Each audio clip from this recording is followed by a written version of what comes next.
Hello. Hey everyone! Hello, hello. Hello. Let me get my volume on. All right, so we are kicking off part 2 of the Witchy book review. Tonight we've got Holly and Violet with us, and I am Alexa. Did you guys do 2 books this time or 1? I did 2. Yeah, we did 2. Yeah. I had to parse it down from the pile that I've got I on my know. bookshelf. Because I started off with more, but then we'll keep those for another time. So I think the setup and the flow we had last time worked pretty well, where have everyone review the book, talk about the parts of it that they really enjoyed, highlight some features that kind of make it special. We will make sure that we drop names and authors Right. of all of these books. These can all be purchased at Goddess Elite. So we're really here to we've done a lot of the legwork. We're your Sparks Note version. So this is your review to figure out which one of these. Oh, same. We're nerds. What can we say? I've got the highlighter and post-it note combo pen. Comes in handy. Beautiful. So, Holly, Violet, which one of you would like to kick us off? You want to go first? I guess I shall go first. She found it seems. Yeah, I'm very prepared. I've taken All right. some notes. So today, to kick us off, I'm going to be talking about Earth Magic, the Witch of the Force Guides to Earth Magic, which is all about grounding yourself and connecting with the seasons in your life and in nature. This is by Lindsay Squire, published by Leaping Hare Press. If you were here for the last book review, I reviewed her Natural Magic. So this is kind of a part 2 to that, because we love a good completed series. So basically, she is a Cornish practitioner. She does a lot of like English, kind of stuff. She breaks this book down into a few different chapters. She's got Casting a Circle and Ritual Basics, talks more about the 4 elements and the seasons, Mother Earth's magic, crystals, divination, empath care, shadow work, energy and balancing techniques, and then further reading as per usual. Lindsay Squire does very detailed stuff. Like, she puts a lot of details in it in a way that isn't super chaotic. Everything there, you can learn interesting things without it being going on and on and on. And so I think it's really engaging, especially for beginners. Also, her artwork is gorgeous. Right. And again, it's very engaging, especially for people who are just starting out. So she kind of talks about, there is some overlap in this book and the Natural Magic. However, this one is more about channeling elements, where the other one was more of a strict beginner's guide. This one is more into like the crystals, eco craft. It also talks about foraging for herbs and mushrooms and stuff like that, which nice. Is really Nice. fun. Yeah, because Violet does that, so that's cool. So that I got a kick out of that. This one is I will say it's very Celtic, very Wiccan. If you're somebody who's drawn to that kind of path, I think this would be a good one for you. Some of the things that I really enjoyed was the herb and spice grimoire in this book. She's got like a mini grimoire thrown in there. Heck yeah. Kind of fun. Where is Melissa? She would love this. She loves her grimoires. I know. I'd love a good grimoire. And then, like, another thing that I really liked was how she broke down the seasons. This one is connecting with the energies of summer. And each season kind of starts off with like this little informational page of just some things that you can do to kind of connect yourself with that season. So there's like, for summer, set up an altar, align your magic with the sun phases in time of day, which is kind of interesting. Working with fire, harvesting and drying herbs, and carrying fire crystals such as ruby, red jasper, and fire agate for energy. Nice. So, this is, if you're somebody who really enjoys nature you know, seasons, that sort of thing, I think this would be a great book for you. It retails for $20, and yeah, Lindsay Squire, Earth Magic. Can you give me like a up close camera of like some of the inside pages? Because I can see you flipping through like some of them. it It's really awesome. Yeah, they're really pretty. You see? So pretty. Oh my god, yeah. Yeah. Like stuff like that. That's what gets me. I flip through books like that. I'm like, well, you're coming home. Oh yeah. Yeah, there's this water ritual bath to enhance intuition, and It's so cool. each one has really cool artwork. Oh, I like that. Yeah, the cool thing, another really cool thing about this book and about the last one is you can flip the cover and it actually becomes a rune board, which I think is really awesome. That's so clever. Yeah, Yes, it very really clever. is. So like again with the whole like eco-friendliness of the rituals described in this book, it's like a 2-in-1. You know, Yeah. multi-purpose. I like it so much too because you know you're like so much old, you know, like you're my daughter, so like it's so awesome to have different levels for different, but even like, you know, like I'm so drawn to it because it's so beautifully done. Mhm. It's really great for like I actually recommended this to a younger girl that came into Godsley, and she thought it was really cool. So she was about 13 and she was so sweet. She was with her mom. If you got younger people, just out of the broom closet. Yes, so exactly. I thought that was awesome. Yeah, So really cool. that is my first one of Cool. today. Nice. Nice. I love it. So I chose to do I have a lot of the Pagan Portal series. These right. So Morgan Daimler, I believe, is the author's name. And like if you open this, there are like at least 6 pages of additional titles. So that's kind of wonderful.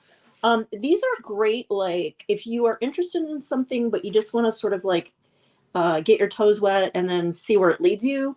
I think this is wonderful. This is by Moon Books, and Melissa, there are several in the store. I was going to originally do the Morrigan, but she has a order coming in, so I decided to do. She has the Dagda in stock right now, so I thought we'd start there.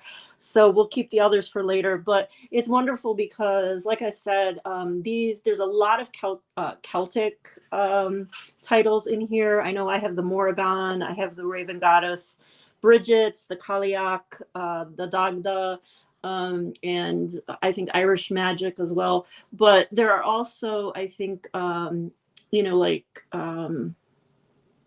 is it Hecate? Did I pronounce that correctly? Yes. Hecate, I believe. And I know that there are a lot of practitioners that are, you know, really Hecate. So this is wonderful because I'm the like Celtic nerd lady because of course I teach Celtic mythology and my practice is very Celtic really. So the Dagda is an interesting god to me because he's considered the good god, and so to me, I'm very, you know, I honor the goddesses quite a bit in my life, but also I am interested in having balance. Exactly, and I think this one is an interesting one. An interesting starter book if you're interested in Celtic mythology at all, because it has a section in here of like really like who is the Dagda? Have you ever heard of the Dagda? That kind of thing. And so the Dagda is in just rampant in Celtic mythos. Okay, so the Labor Gabala Erin, which is the beginning over 9 waves, the coming to Ireland mythos. In the beginning of sort of in the very beginning of I think what we see as not only the beginning of the earthly Celtic peoples, but also there's a link to where they came from, the Awashe, the other world, and so there's this link between all of these goddesses and gods, and there's a lot of variants, and it's such a rich mythos because there's just not one. Right. But this is cool because it gives you links to this. It gives you links to stories, etc. And the Dagda was considered the thing that I've been really, really interested in lately is that I've always honored Danu, which the way I see it as Danu is the great creatrix of Mhm. all. So Danu, the Dagda was one of Danu's children and the beginning members of the Tuatha De Danann, which were the first peoples. Mhm. So, and I've been drawn to the Bridget as well. So Bridget is actually Dagda is her father. So Okay. there's a wonderful link here. In the beginning, when he came, the Tuatha De Danann came out of the sky. They in a big boat, and it was like their arrival was very magical, and he brought with him a cauldron, a magical cauldron, and a magical harp, which were two of the treasures of the Tuatha De Danann peoples. And so the cauldron is always a symbol that I think probably all of us are kind of like drawn to, interested in. And it's not just it has a really, really rich history of being it's a vessel of immortality. It's a vessel Mhm. of nourishing all peoples. And so I Mhm. think there's a lot in this about that, which I think would really intrigue a lot of you. Also, I will tell you that he was also married to the Morrigan, which is another really, really huge Mhm. figure in Celtic mythology. And so I'm doing a lot of work currently with the Morrigan. So I'm loving the ties with the Dagda and the Morrigan. So I would highly, highly recommend this. If you are interested in Celtic mythology, and like I said, I'll be doing more about the Celtic seasons, etc. And I'd like to do more about some other, Celtic titles. So this one, excellent choice. You see all of these. That means I found good stuff, and I'm a nerd. Mhm. So and it is only like $10.95. It's very, very doable, affordable, and it definitely leads you other places, I guess, if you're Right. interested. So this is a very good foundational book. It's highly recommend. Well, and Holly, if you don't mind me asking, like poking Yeah. a little bit there, because I know that typically cauldron imagery is more associated with the divine feminine. Right. And so Womb. the fact that in the Celtic mythos, that Yeah. idea of fruitfulness and feeding the people comes from more of that masculine influence. Right, and it's really interesting to me because it is both, because originally they were very much a matriarchal society, which is interesting Mhm. because it's new, and so you always think of it as that cauldron as almost a womb, and it's Mhm. interesting that he carries that, but I think it's more of an honoring of the divine feminine from a male, that balance. Do you know what I mean? Mhm. Um,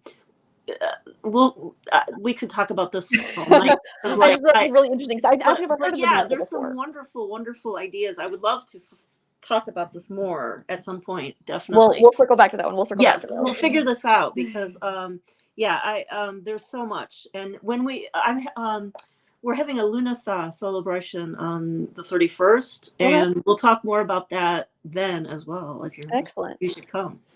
So Yeah, the pagan portal books are mhm. they're wonderful. Like I've got several Yeah, of them as well. They're just right. I know. I just, they're manageable. They, you Mhm. can, but they lead you other places, which is really Yeah. wonderful. I always refer to them almost as like they're like the appetizers a little bit. Yeah, Like totally. you could Hmm. totally read it on its own and be Hmm. fulfilled, or you could be like, ooh, now that I've had a Hmm. taste, I need a Yeah, little bit more. right. And Now they I'm geeking out cover about the Morrigan. Huh? Who's yeah. that? What's that story? So yeah, So yeah, the pagan portal books are some of my favorites as far as yeah, just I like really like them. Nice gifts, like if somebody was oh yeah. interested. Oh yeah. Mhm. Especially if you could theme it around whatever holiday Right, because exactly. they cover that's the other thing I liked about the pagan portals. They cover Mhm. a wide range of the Yeah, deities. They don't right, just keep it within like the right, Celtic exactly. European Hmm. paradigm. They actually like cover a good breadth of them. Right. So the book I picked is one of my first and favorite and foremost books. Um, is Paganism, which is an Oh, introduction cool. to the Mhm. Earth-Centered Religion by Joyce and River Higginbotham. Awesome. Um, I I love that this book is still around. I've seen it in the Mhm. listed shop. I've actually had this copy probably going on 15 years. Mhm. Um, this was my very, very first pagan book. Cool. I got it at a Barnes and Noble of all places, and I remember hiding it under a pile of all my other books Mhm. because I didn't want my mother to see the word paganism in big Right. letters. I get Um, that. I relate to that. But it's Or Violet doesn't relate to that, which I'm so happy that's such a wonderful gift. about. But the reason I liked this book so much is how broad and how just completely open-ended a lot of the writings in here are. It's it's definitely a book structured for somebody if you want to read on your own. Mhm. Um, it can be structured if you have like one or two friends that you're curious about what paganism may or may not be like and what that might look like for you. Um, they've got it sorted out where they actually have like discussion questions, like if you were going to have like a group meeting or a coven meeting. So this would also be an awesome book for anybody out there that's looking for like something for their coven to do together, because all throughout the book they give you questions, they give you journal prompts, Yeah, that's cool. they give you like tips and tricks and resource lists and things like that. So it's definitely almost a workbook in a way, and it does encourage you to treat it like a workbook and do the exercises and do the journal prompting and ask yourself those questions. I liked it because it was geared towards literally anybody wherever you fall on your path. Right. It doesn't take necessarily a hard, witchcraft, Wiccan, Druidic, shamanistic approach. It just takes a pagan approach. Right. And like I remember this is still one of the favorite illustrations I use, and I still use this when I'm talking to other people, and they go, "Well, what's paganism? Is that like it's like witchcraft?" Or like I love the umbrella. Mm. The umbrella is always my go-to explanation of like, okay, if paganism is the overarching term, here is where we all are under the umbrella somewhere. Right. And um, they, because it is a couple that wrote this book together, which I think is an amazing, also kind of like fun gift to give your significant others, sharing the writing of a book. But they talk about like generalization of like what paganism's in, your belief specifically, your relationship to deity. She has a whole chapter on Satan and Satanism and explaining to you the fine line and the differences there so that way you can then go on and say, oh wait, Yeah. it's not the same thing. Same umbrella. They're also like our neighbors under the umbrella, but there Mhm. aren't synonymous terms. Right. And I think a lot And of people do, like immediately they jump to that and they don't realize. yes, and they break down all the sections into kind of manageable chunks. Really, like it's meant to be read in sections. It honestly was a book that I picked up, and it almost felt like a textbook in such a way because there were sections, there were exercises. Like I wish I had a coven or a book club that would love to do Mhm. this, because this would be an awesome starter book Mhm. for a book club or a witchy group of friends that are trying to like explore together, because the book lays out a lot of the work for you as far as like the visualization exercises, and the exercises I do enjoy that they build on each other, Yeah. that it's you can jump around wherever and you can dive right in, but it also is a book that lets you build on yourself as you go. um I remember the first time I read it, I went through and I highlighted everything. And I remember going through this book and actually like pulling things out for my very first copy of my Book of Shadows, Mhm. um, and loving it. Because the other thing I also enjoyed, because I'm a huge science nerd, she spends an entire chapter on the universe. Oh, that's cool. And she talks about physics for a hot minute, Yeah. and particles and I quarks read and the book. all of these. So I'm a huge science nerd. I get really excited to illustrate that point. Within arm's reach, I have Simply Quantum Physics, which Yes. is fun I and support that. illustrated. I like physics. Yeah.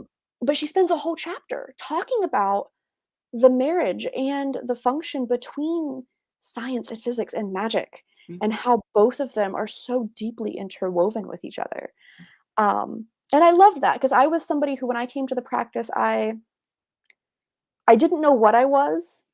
I knew what I wasn't, but I Right. didn't have enough words to define what I was or who I was or what I believed in. Whereas this book gave such a good overarching, like 101, what is paganism course of generalizations, that it let me feel really confident in my own foundations finally. Yeah. I think the price when I looked at it again, it's $15.95 is an amazing bargain as far as a book goes. It's also one of the first books that I gave myself permission to like underline things in and actually like mark up pages before. And I think that's interesting because if you let yourself do that with books, and I do encourage everyone to do this, if you find a book you're really resonating with, underline, highlight, write notes in it, because when you come back to that several years later, it's going to be an amazing eye-opening journey to realize like, oh, that's what I was into. That's why did I highlight this section so heavily? And it really does show your own progress, your own growth. Right. Because a lot of times, especially with solitary practitioners, measuring growth is hard. You don't know when to call yourself a witch. You don't know when to say that like you figured it all out. Like there's no real definitive graduation or step level. But this is a book that gave me the confidence to feel safe calling myself a pagan and knowing what that word meant to the point that I could explain it to other people. Right. It is that process of writing your own feelings is so empowering too. Do you know? And you're figuring out your own path. You're journeying your own path, which is never the same as anyone else's. So. No. And it's amazing how much growth you yourself go through on your own journey, because there's things in here I highlighted when I was 16 that as soon as I read it, I'm like, yep, that one's still stuck in there. There's things in here I highlighted that I went, God, I'm so glad I'm not 16. Because the growth you go through. So I would definitely recommend this book to any beginner practitioner, because it also doubles as a good coven or like partner book if you want to have more of that book club experience. So Paganism, An Introduction to the Earth-Centered Religions by Joyce and River Higginbotham, which is a great last name, I must say. Right? That is. Jealous of that last name. Awesome. Very cool. That was really cool. So I know like this woman over here, Holly. Yes. My mother. You know her? Oh, I didn't realize that you guys knew each other. Yeah. So this woman does a lot of Celtic stuff. So I kind of grew up, really learning about Celtic mythology, which is awesome. But sometimes I get curious about other things and wish to branch out, which I think is perfectly acceptable. Talking of your own path. Yeah, so, absolutely. Exactly. So when we got some of these in stock, I was very happy. This is Inca Mountain Magic by Zane Kerfman. This was published July of 2011 by Create Space Independent Publishing. And this guy actually is the one that taught people that we know. So like Melissa, like Hank. No way. This is their teacher. Yeah, this is their teacher. That's cool. Yeah. I was like, whoa, it's like everything in my life makes sense when they're nerding out and talking about things. I'm now like, oh, I know exactly what you're talking about. That's funny. So Inca Mountain Magic, I can say I liked the other books that I've been reviewing, but this one I became a total nerd, and like you said, was like writing things down, highlighting, doing all that. So Zane is a healer and teacher of the Indian tradition.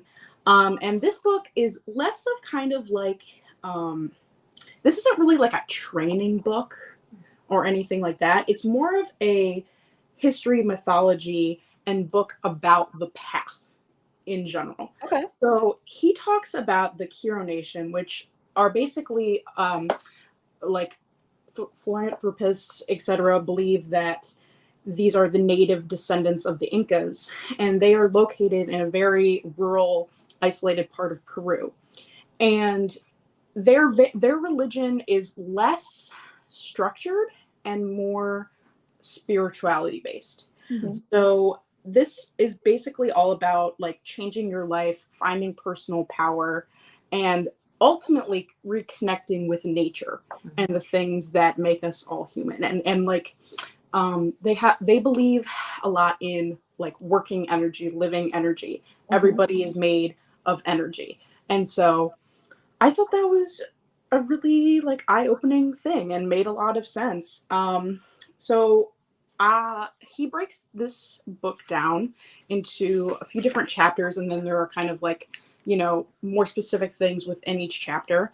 There's an introduction where he talks about the history and kind of his own personal experience, Dance of the Rainbow, the prophecy of the Inca, Andean cosmovision, connecting to the sacred environment, the Pachamama Despacho, which is the best name. That's an amazing name. And you crushed the pronunciation. Well done. Pachamama Despacho. The art of personal power, the right and left sides of the work, carpe through life experience, which carpe is basically stepping into your becoming and changing your life, into your into becoming a Paco, which is a student of the Andean path.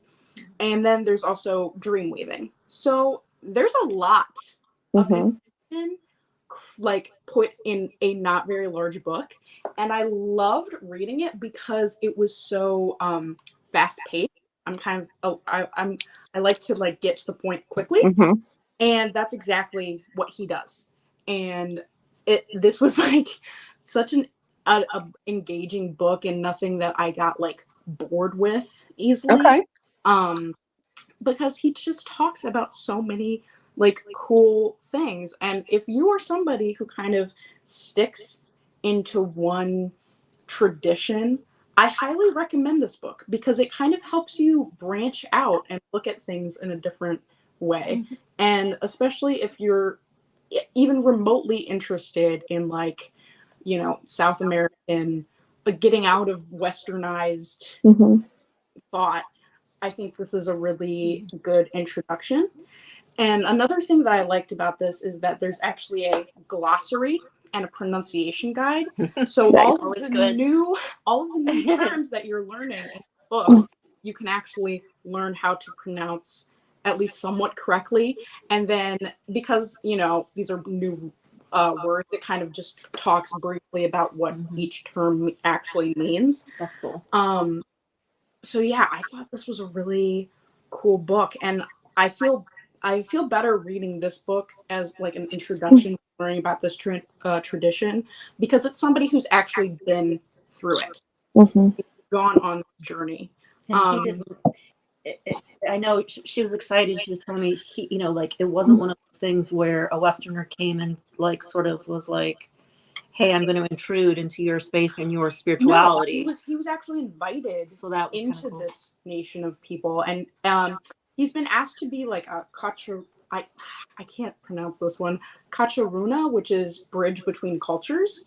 Okay. So he actually has his own title and is kind of an honored person within this community, which I thought was awesome because it's not just somebody going in and asserting themselves in a place where they don't belong. He really learned all about it. And another thing is, again, because this is his path, he went through this journey. A lot of the information, like I've done some research online that I was like, I don't know, because I think that it's important to hear from somebody who's actually been through it instead of just like scientists who are like, oh, we're looking at this at a completely, you know, outsider point of view. So yeah, Inca Mountain Magic, 2095. This was a really exciting book, and I really want other people to read it so that I can be a nerd. So yeah, I love this. Zane Kerfman, Inca Mountain Magic. Yeah, my second book. Yes, nice. I think it's so. That's actually really cool that we know the students that have studied with this person. Exactly. And I'm like, wow, that's so interesting. She's and like, this makes so much sense now. Now I understand everything. And like whenever I'm around Hank, like especially he gets into it, right? So deeply, and he gets so passionate, and you're like, you can't interrupt him because you're like, I'm on this ride with you, buddy. Keep talking. Like, right. And when I first met him, he used to go Pachamama really quickly, Pachamama, Pachamama, and I'm like, I know exactly what you're talking about now. So yeah, that's really fun. And now I can actually like ask questions from other people who have actually been taught by the dude whose book I'm nerding over. So nice. Very, very good experience. I'm so glad that you enjoyed that. I'm it really is. I have a feeling she's going to like read more about it. Yeah. Definitely. So my second book, you know, the last time when I like flipped out and like got all excited about my book, well, I'm pretty much here with this one as well.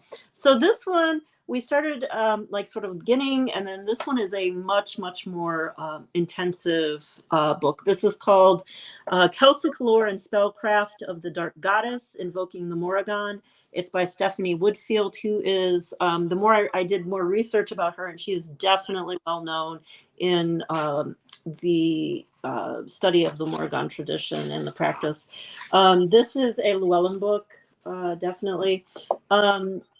The Morrigan is a complicated goddess. It is throughout Celtic mythology very deep in a lot of the stories involving battles and the outcomes of battles, and taking on, how do I say this, really strong empowered kings and men and that sort of thing. So the Morrigan has always been like I knew about the Morrigan and I had a lot of respect for the Morrigan, but now I'm seeing the Morrigan as a very faceted goddess who I think how do I say this, really is fearsome, but we should not be intimidated by, because I think that the aspects of the Morrigan are in every last one of us as women, and especially in this country at this time, what's going on with women feeling completely disempowered and, you know, that sort of thing. I think that we need a little roar, and this is definitely the book. The Morrigan is a three goddess aspect, sometimes described as sisters, sometimes described as one. But again, Dagda, the Morrigan is married to the Dagda and is the mother of Bridget, which is interesting because it's something that I didn't really, I don't know why, but I didn't pay a lot of attention to that because I wasn't ready for it yet. It wasn't my time yet to really uncover that particular part. Yeah, because the thing of it is that like I said, what's going on in America right now with women's rights and what's going on, you know, I have some personal things going on, and I really am in a place where I as a mother, as a teacher, as a woman, as an intellectual, all of these, you know, parts of me, taking back my power is so important, because I've had some things going on, and I think that most of us can relate to that throughout, you know, our lifetimes as women. So this book is broken into, it is so intensive. Okay, so it talks about the mythologies of the Morrigan, again, in, you know, all of the Celtic texts, but then you meet each of the goddess aspects. So Maka is a mother aspect, and Maka is very badass woman, let's just say. Most mothers are. Yeah, but and all Celtic mythology is about transformation, and when you start reading this, you realize how transformative, how if you look at your own lives, like how many transformations we go through, like you said, looking back to say, I'm still the same person, but I'm not exactly the same person. And, you know, I've grown, I've changed, you know, now I understand things. Now I need things. Now I have more empathy or compassion, or I get it more. And so Maka was actually forced into a bragging battle against a king, and her husband accidentally basically said, you know, my wife, she can outrun your best horses. And so he was arrested because how dare you say that, woman, just some, you know, right, to do this. And she was very pregnant with twins, and she was about to give birth, and the king arrested her, made her run, and she won. But she also gave birth to twins, and she ended up cursing all of the male generation of Ulster for 9 generations because of this, because of the fact, because she cried out for help in her time of need, and was disrespected in that way. Mhm. And so um, we also meet Babe. It looks like Badba, but Mhm. Babe is the collector of heads on the battlefield. She is fierce, and she often transforms into a battle crow or a raven. Mhm.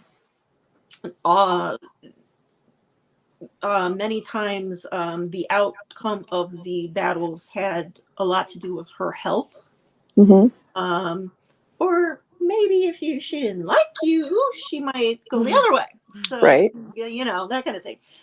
And then Anand, or the Moragu, is the third sister, and she has a Earth Mother characteristic. So the point of it, this book is so amazing because it takes you through the three. It takes you the, and then it combines if you want to call it a trinity, and how that you can work with these goddesses individually, or you can work with them, because the Morrigan is almost a title. It becomes like almost a title. Right. So there are invocations, there are ritual blends, there are spells work. I mean, it is just an amazing, amazing resource. If you are interested in reclaiming Personal power. personal power, feminine personal power, She's a role model. go get this book now. Okay. Do not be afraid. Do not be afraid of the fact that it says dark goddess, because there's this is balance. yeah, this is Mhm. a balancing of and a taking back of our power as women, and I just highly recommend this book. It's amazing. It talks about so many things in regards to, also, if you are interested in Arthurian legend or stories of Avalon. Mhm. It also connects Morgana Le Fay. It connects the Auche, the fairy world. And so like, if you are interested in Celtic mythology, or if you're just interested in taking back power, check this book out. It's an amazing book. It's like $21.99, and it is a huge resource. Absolutely. Yeah, that's a honking book. It You is a honking definitely, book. like, It get totally somebody is. with Yeah. this. Yeah, awesome. But I love the recipes. I love the spell work. I love where this is taking me, because, you know, I've looked into now, you know, like Stephanie Woodfield's other work, which is really interesting, and some of the other, you know, like people that she's tied with. And it's, Mhm. again, on this journey that I didn't expect. Right. I think it will definitely take me, you know, Further. this will be a couple of years, I have a feeling, you know?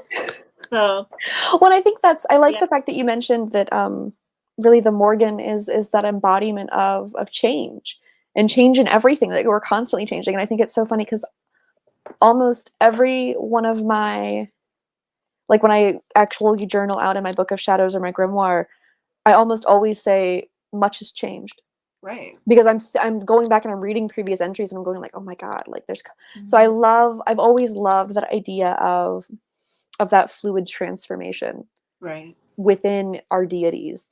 Um, I also think it's interesting, the more you uncover, the more you realize how many deities share a family tree. Oh yeah. I mean, And it's really wonderful. and And it finally gives you context for a lot of these things. Like, oh, that's why these are here, and that's why these right. things are linked.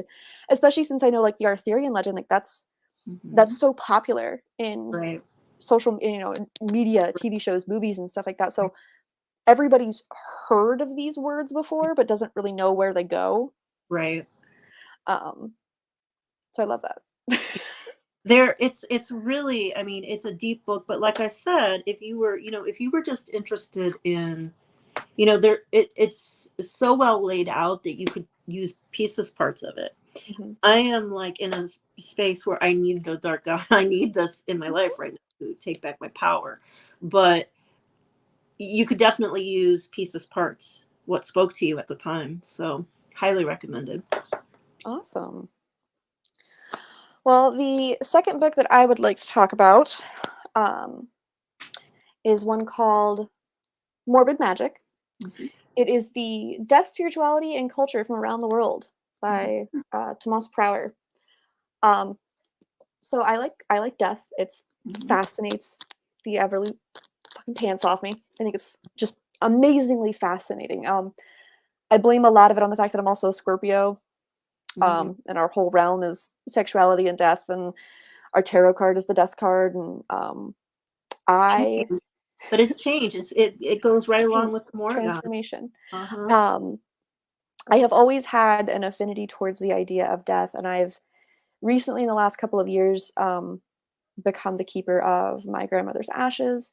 So for me, I started to look for books that could really fortify my relationship with death and fortify my relationship with the idea of dying and what that leads, and what, I mean, that's actually, that's her box right there. That's Nana. She always lives over my altar. Finding this book, you want to talk about a good cross section between interesting nerdiness of, oh, I got to learn something new, but also like, oh, that's fucking brilliant.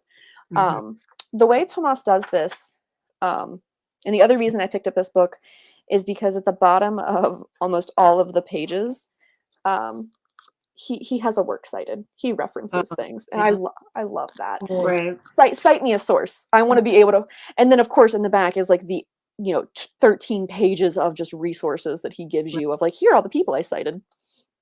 But how this book is broken down, I thought it was going to be about your singular relationship to the idea of death and dying. What the author does, though, is he actually breaks it down by different cradles of civilization. So he does talk a little bit about Judaism and Islam, but then he covers the whole continent of Europe, and he talks about ancient Greek and Roman cultures, European, the uptake of Christianity, sub-Saharan Africa. He talks about the lands of the diasporic people and how with a lot of the slavery and a lot of the movement of those cultures, how those spirituality and practices evolved and had to change with the time. He talks about Hinduism, Buddhism, Chinese, Mongolian, Japan, New Guinea, Aboriginal Australia, Polynesia, Latin America, Native American a little bit. And every chapter that he talks about it, he breaks it down into culturally, what does this society think about death? What are their death stories? What are their kind of pinnacle beliefs? What are those built off of? And he talks about any of the deities that are associated with that. He talks about any of the magic, the traditions, the idea of how you touch the dead, what you do with them, and things like that. But then he also challenges you in every section to take something away from it. Like like one of my favorite ones was the one where he talked about Buddhism, because turns out there's a lot about Buddhism that I had absolutely no clue existed in the world. And I liked the fact that it was a book that was approachable. It is unfortunately a solid book of just words, though, so you are in it for the long haul as far as knowledge absorption. But after he talks about the different cultural ideas and stories about it, he actually challenges you with a takeaway from that culture. So like the Buddhist takeaway I really liked, because it was popping your comfort zone. Death being much more than just physical. There could be all kinds of death of relationships, of marriage, death of an era, of old ideas. We go through so many deaths throughout our lives, most noticeably the death of our childhood innocence. And he challenges you, your Buddhist takeaway example, challenging you to get out of your own bubble, do something out of your comfort zone. It doesn't have to be elaborate. It can be, as simple as going on stage for karaoke, trying a new restaurant from a different culture, letting a friend set you up with, a blind date, bringing that discomfort to help break you into the fact that death is an uncomfortable thing for some people. Right. And there are going to be uncomfortable, but it's through every culture. And I love that, because he actually challenges you, and he's really intelligent author. There's like, he's Latin American in origin. The other book I would love to read by him that I'm going to read next is called Queer Magic. Because I would love to have more of an exploration into the LGBTQIA plus community and how that relates to magic. But it's a good blend, because I'm a nerd that likes to learn things. I put on documentaries, I put on nature shows if I want comfort. I'm like, oh, let's just learn something. Sounds Um, Mhm. so this was a good itch of like, oh, I learned something new today. But it also gave real world applications of how to start harnessing some of these lessons and how to start actually adapting them into your life. I very much enjoyed the fact that one of the things in like the Polynesian chapter um, talks about holding the dead accountable. Mhm. And, you know, when somebody dies, there's this, you know, idea of beautifying them into like this, you know, idol of goodness. And the fact that when it comes to remembering the dead, the Maori of New Zealand hold the dead accountable. They actually don't overlook or minimize the faults of that person, and they will publicly let the community know what is wrong with the deceased at the funeral. That's interesting. And I love that because That's- that is such a practical application for something that, in my opinion, is a topic that gets so far removed. You both look nervous. What's going on? Oh, my husband's making noise. Oh, I'm watching both of And I'm you do hoping like no this one side else eye is, each other. I'm like, being bothered by it. is there another person there? Yeah. But I like the fact that it's a very analytical and practical approach to death as a subject, and he does more of the research-based overview. The Latin American chapters are beautiful because that is his Do, nationality. do they have a chapter about the Yanomami Indians in South America? I wonder. Let's find out. Because I am fascinated by their Oh, culture. the ones that like eat the ashes. Well, yeah, the ashes are contained in the bodies of the families, which I find to be not disturbing at all. I know that probably disturbs a lot of people, but I find it kind of interesting. It's very druidic, where, you know, like the spirit, the knowledge is contained and it's like one person keeps it and It continues moves on it. for It moves on generations. through generations, and it's just so cool.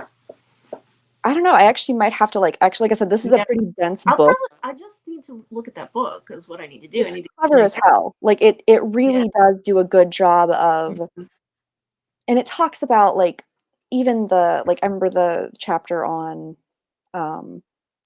like pagan Europe. It talked about like the banshee weeping, Oh and, yeah, like the Celtic traditions, and like there's you know, the black dog that guards the cemeteries and things like that. Like he actually touches on things that, if death is something that you're fascinated with, but you also want to kind of get more comfortable with it, he does do a really good job of giving you the opportunities to take and pick what you want out of it and kind of see where you could. So I'm just now found was it a native North American tribe that you had said? It was Holly, or who was it? South American. South American. Oh, okay. I'll just come in and look at it because I'm really interested in it. You need to. This is an excellent book. Like I said, it's not necessarily one of the more traditional magic books that gives you like spells and rituals and like how-tos, but it's weird though. We keep having these weird themes amongst us. I've noticed that. Like here's everyone's beginner book. Here's the really gritty stuff. That's weird. I don't know, but yeah. But it's a really good book. Like I said, I've always been fascinated by death and dying, and I always joke to a lot of my loved ones and friends that I probably should have been a mortician of some kind. I should go back to mortuary school, because the idea of caring for the dead and the idea of getting past the westernization of death and dying. It's interesting, the morbidity of it, you know? Yeah. And how taboo death is treated in our society. You know, it's part of nature. It's part of the continuation of life. The number of cultures in the world that still bring their dead, actual, like the bodies, the corpses, the pieces, to dinners, to birthday celebrations. Dumb suppers, because I lost one of my very best friends like 4 years ago, and I have a dumb supper every Samhain, every Halloween, you know. Yeah, but it's not a joke; it's real. Yeah, and that was what I enjoyed about this, is that he he talks about it in such a good academic way, but in such a very respectful way as well. Like, he doesn't pretend to know any ins and outs. Like, I like that because he was very culturally sensitive, and he was appreciative without being appropriative. right. And I think that's a very good line to walk. But I one of the other books I bought was actually after I read this one. I think it's called like Your Death, Rights and Dying or something like that. That actually talks you through your journey towards death, but then also cuts through the quick of it of death is a subject for some reason that's so taboo all of a sudden. And it breaks down that barrier and that idea that you're allowed to have that connection with the dead. You're allowed to mourn. You're allowed to bring them up. You're allowed to be with the body. You're allowed to touch the dead. Like, there's nothing. We have such an interesting view of it in Western society, and it wasn't until I read this that I really took a hard look at the American funeral industry. And even with like our generation as opposed to, like, I'm older than you guys, so like, my dad is 92 years old, and he lost his brother when he was 14, and his brother was in the house. Like, could you imagine that right now? It left things that both affected my dad and my grandmother. Like, she could not stand flowers in the house because there were so many. But it's interesting how, like, we have gotten further and further and further away as a Western culture, and it's like somebody else takes care of that. Somebody else makes it okay. But I think that, like, when you think about the grieving and make a process that, I think it's important to find your own way and not think, I should just be over this, or I should, like. And that he does talk about grief several times, and that's like I said, like, I got this book when we lost my Nana Edna, my father's mom, April of 2020. So like right when COVID hit and the world shut down, we were not able to have a funeral for her. Right. We didn't have a memorial for her.